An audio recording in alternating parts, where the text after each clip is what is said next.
Hey there, how do you like this guy? I hope there's some dog lovers out there among you. Anywho, happy 12/31. It's my birthday. Whee! Well, no, it's not. It's my body's birthday, but that can be fun as well. I mean, maybe some of us have so many bodies out there that 365 is not such a big number. Maybe we have one of them having a birthday every day of the year. Birthday. Anyway, things go in cycles, and cycles are lovely. Cycles are sacred. So, what shall we offer today? What comes through for us?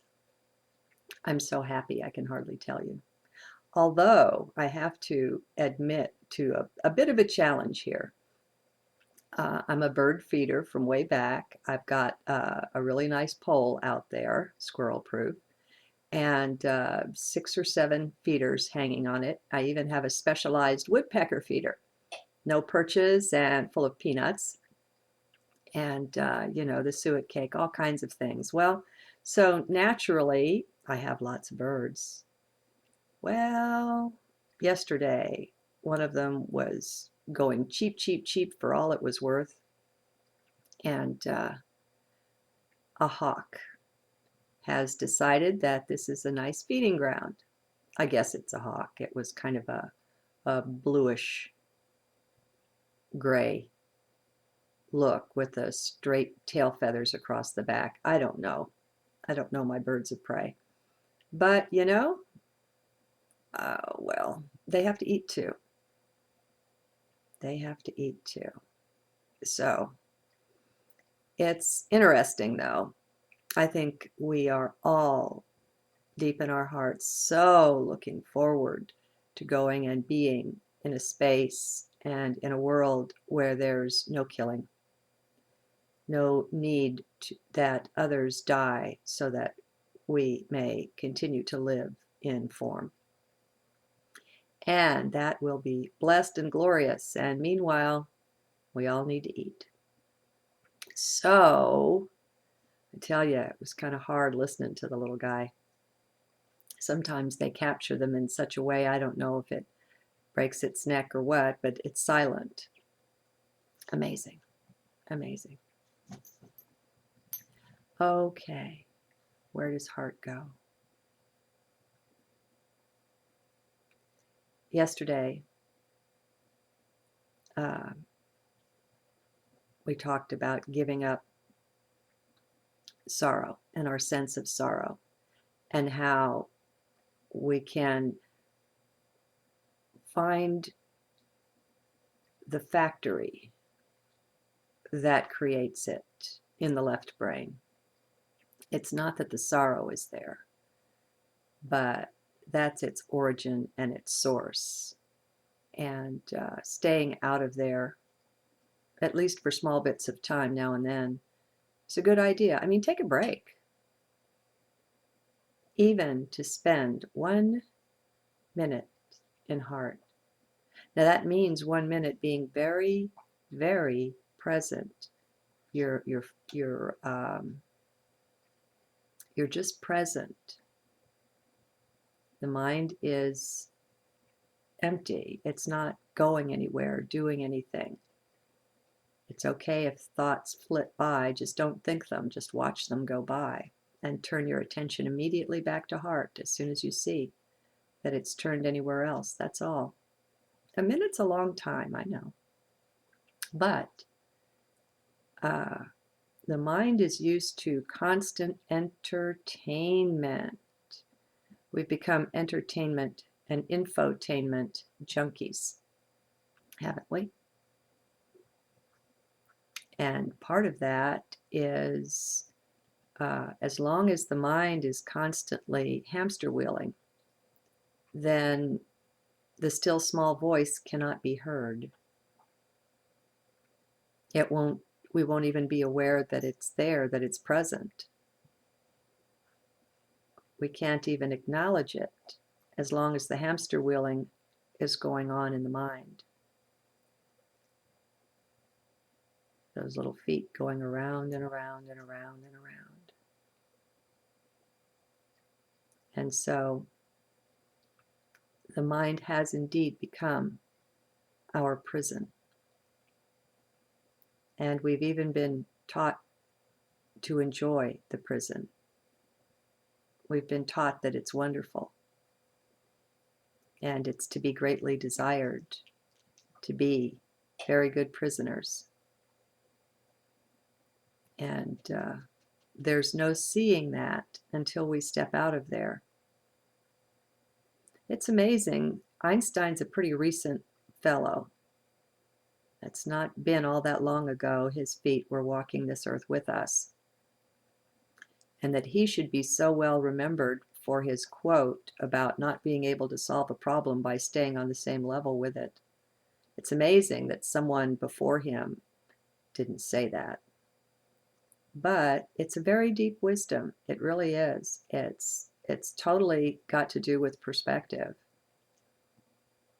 And you just can't solve a thing that you're all muddled up in. That's why hindsight is 20/20. That's why we can look back on our life and things can make so much more sense than they did in the moment. We've got some distance. And so I'm always calling for us to disidentify, to step back, to rise above. That's another way to look at it, rise above. Now, there's actually something, though, and it's magical, and I don't know why it's like that, but when we center in the body anywhere, I always pick the, well, I mostly pick the heart, but anywhere, it works real well the way Eckhart Tolle teaches it, which is simply the inner body, which is kind of like, it's almost as if he's sensitizing you to your aura. But it's just a matter of getting out of the head. I used to play a game while I was training myself to center in heart all the time, where if I was reading something, I would envision within my chest a big smiley face, and I would plop some oversized glasses on it, and I would seek to read from there, because we really are focused at the head level. We're so used to being focused somewhere behind our eyes that it's a challenge to take a different perspective. So by placing these big oversized glasses there, that was my reminder, look from chest level. You're reading from chest level. And slowly but surely, my attention would descend into the chest, and it's like as if you're a liquid in a way. And by placing your attention there, you're pouring yourself there, and there gets to be enough of you present there that you can feel it. It's like there's a ball in the chest, and it's hard to describe.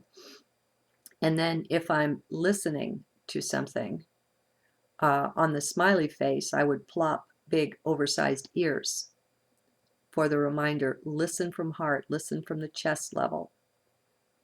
And so I would, I mean, just any little kind of game you can think up to play with yourself, anything, it really doesn't matter, and make it fun, enjoyable. There's no intensity about this, there's no urgency, there's no fear, it's joy. You know, life is meant to be joy. And the mind is a cruel taskmaster, always cracking the whip about what we should and shouldn't do. I say, let's have an exorcism. Let's exorcise those two words, should and should not, and never use them again. Certainly not on ourselves, but not on any part of life. Screw should and shouldn't. Who is it that knows so much that they know what should and shouldn't be? Not me, you know? So out with that, in with joy, in with fun, in with happiness. And sometimes too, I like to ponder my ideal new world, and with great joy envision the fun and the closeness to the animals there. There will be trust again because no one will be hunting anyone else. And there will be more than trust. There will be communion and communication and sharing. The animals have much to offer us that right now we're not very good at accepting. We still have dolphins and whales jumping through hoops, literally. And they're actually, in my eyes, they're a more advanced species. They're more intelligent, certainly. And I suspect the elephants are too. And, they aren't living lives that are full of joy either. None of us are now here on this prison planet. In a way, we're all imprisoned. But the one thing that the animals have is communion with one another and sharing. There's a vibration and energy that passes between them. There's understanding. You don't get a whole school of fish or a whole flock of birds cartwheeling the same way at the same time based on any kind of linear Tom tells Dick tells Harry tells Sue tells Billy type thing. There's an internal communion going on. And man is meant to be a part of that. That too is our birthright. And so as we step back into heart, we become more and more acquainted with the divine template, with what's possible, with what's meant to be. And it's not a waste of time to spend some time spinning joyful visions about a future where there is only peace, and it's unimaginable that anyone would hurt anyone else intentionally. And there's more than that. There's truth that's honored and adored. And so, as groups of people, we have ideals that we exalt. And perhaps we have our groupings. I don't believe there will be cities anymore. That's a terrible thing, to cover over Mother Earth with concrete and asphalt and huge buildings and put ourselves in those boxes and then seal them up to where they can't get the breeze and the song of the birds outside. That's insane. That was just a part of our insanity. And it makes no sense at all in terms of laughter and joy and being one with Mother Earth. If we want to heal faster and faster, we'll spend as much time as we can barefoot on the earth, with our feet in the water, swimming, and walking in the forests, sitting with your back against a tree and doing your meditating there. And the tree will join in. Why not? I was taken in meditation one time into the earth, down into the roots of the trees. America, North America here, before it was colonized and quote unquote civilized, it was quite civil. There were beautiful Native American communities living here in peace, reasonable peace with one another. But in that time, there were ancient trees, of which there are none anymore. They were all logged. There were woods that were truly amazing. And a part of civilizing the land was you first send the explorers and then you send the loggers. And, maybe the excuse is to make roads and things. I don't know. But many, many, many trees were cut down. And yet their roots still exist in the earth. A lot of them were consumed, but not all. And so within Mother Earth, I found myself in all of the roots of all of the trees all around the world. And it was a really joyous thing. You have no limits. You have complete freedom in where you can go with your meditation and who and what you can commune with. It's truly amazing. I haven't joined up with the animals yet. I love them and I send them love all the time. But I'm ready for the day of open communication. They have people now that you can bring your pet to that will commune with them and pass you the word about what's bothering Bowser. Well, we'll all be able to do that. And did you know that our pets take on our diseases and illnesses? Frequently, people are notified and informed ahead of time that they have a certain disorder in their body because their pet has taken it on. And those that are wise enough get themselves checked out. And when this happens, it can be discovered, spotted, and something can be done about it. And often when it's healed in the person, it's healed in the pet. It just goes away. Life isn't what we think it is. And the quicker we get rid of our ideas, all of the shoulds, every single should, just like I read from Papa G's words yesterday, there is no rule book, there are no laws, there are no regulations for the enlightened one. That one is just plugged in and a part of nature that is present there. And the reality is that everything, but everything, nothing excluded, is built upon love. Everything is love seeking to express. But we have to have eyes to see that. There's pain there too, sure, there is. But there's also the hand of love reaching out to bring comfort. And sometimes the comfort is a shock, is a difficulty, is a challenge.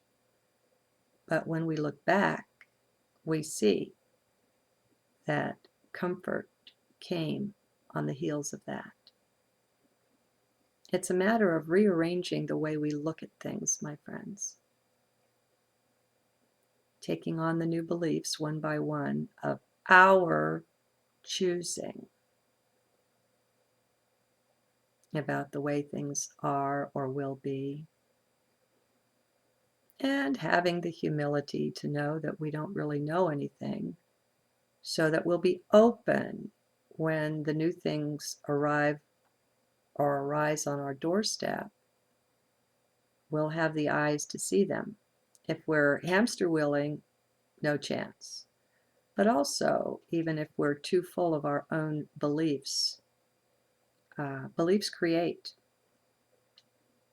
Beliefs create. Okay. I'm going to wish everyone a happy last day of the year, a joyous day.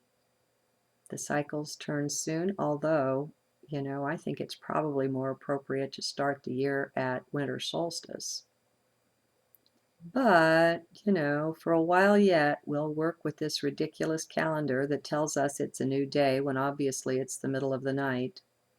Oh my God. Waking up. Ah, have a good one.